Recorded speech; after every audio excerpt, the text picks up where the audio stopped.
we were both youth workers. I've always been like, if we can make a video that makes someone watch it and think, they look like they've got the triad, the dark triad.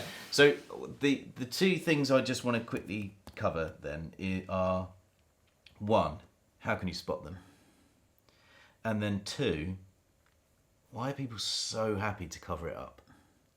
And interestingly, so the stuff with Soul Survivor, I've spoken with people that were on the trustee board who covered it up. Yeah. They were part of it. They've admitted, one guy who I met with admitted, he picked weaker people who were in awe of him to be on the trustee board. They never challenged him. They never spoke about him without him being in the room, as I used to when I've been on trustee boards. We talk about, the person running the thing. He was never spoken about. Smythe, Fletcher, Ampelavaci and Ball, and a number of them have been covered up by the Church of England, by the Archbishop who's stepped down, by the next one who's about to step down of York. I'm almost saying it like he's going to. But so there's two things. How on earth can you spot them? How can you not become complicit or victim to? Yes. Both. In the positive reading, those are complicit are also victims. On the negative reading, those that are complicit are covering up. Yes. Yes. They hide behind being a victim. Yeah. I think they're complicit. And certainly, if someone's resigning, i.e., Welby, he's demonstrating he covered it up. So the way and that's how we finished. Like, how do we do that? How do we? I didn't see it. It was normalised to me to the extent where I didn't even see that I'd been manipulated by him. So Pilavachi could get a bit of a kick out of having a wrestle with me or whatever. I never saw that as being a big deal. Yeah. So I never did.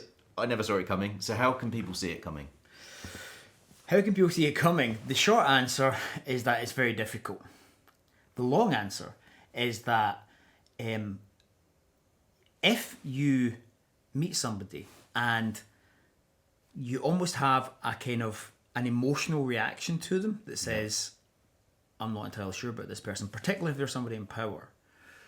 And then you find yourself... What's that feeling? What's that feeling? I don't feel entirely sure about that person. I mean, because that could just be discussed using that when you're talking to about that.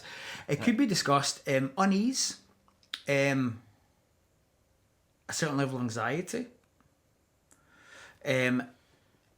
That doesn't necessarily mean that there's something wrong with the person. It may mean a whole bunch of different things. But again, that's what makes it complex. Yes, but that's a warning. Okay. Right? And sometimes that's an evolved predatory detection response. Okay. Right? So if somebody makes the hairs on your back of your neck stand up, right? I'm not sure about this, right? There's creepy. Yes, yeah. But don't ignore it. Don't ignore it.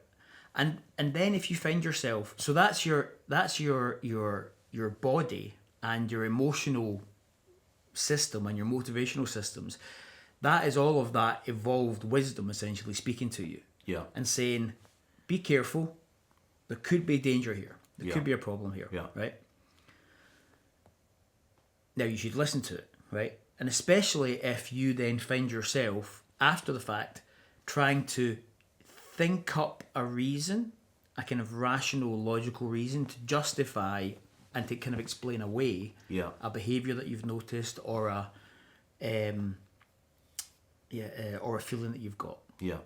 If you find yourself afterwards trying to explain away something that you wouldn't necessarily think was okay. Yeah. If you say to yourself, quite often I'll say this to clients, it's what would you say to a friend who had experienced that?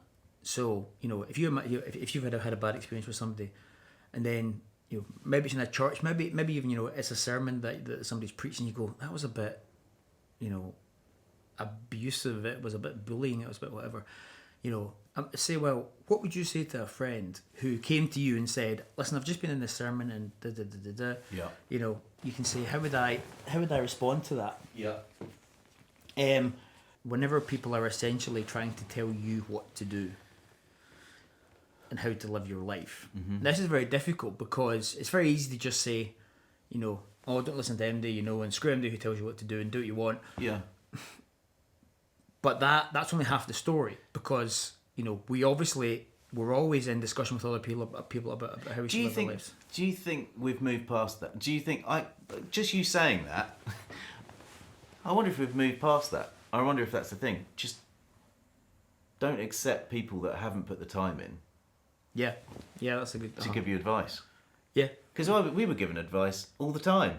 This is what you should do with your life. Yes. And it was the cheapest throwaway comment from someone that didn't even know you. They might have dressed it up as a prophetic word. They might have dressed it up as prayer ministry. They might have dressed it up as a mentoring session. Or as a sermon. Yeah. 100%. Yeah. So I reckon that's a kick into touch. Yeah. That doesn't belong, I don't think, anymore in a church. I would agree. Yeah, I would totally agree. Yeah. Because... So if someone gives you advice, say do one. Really. Yeah.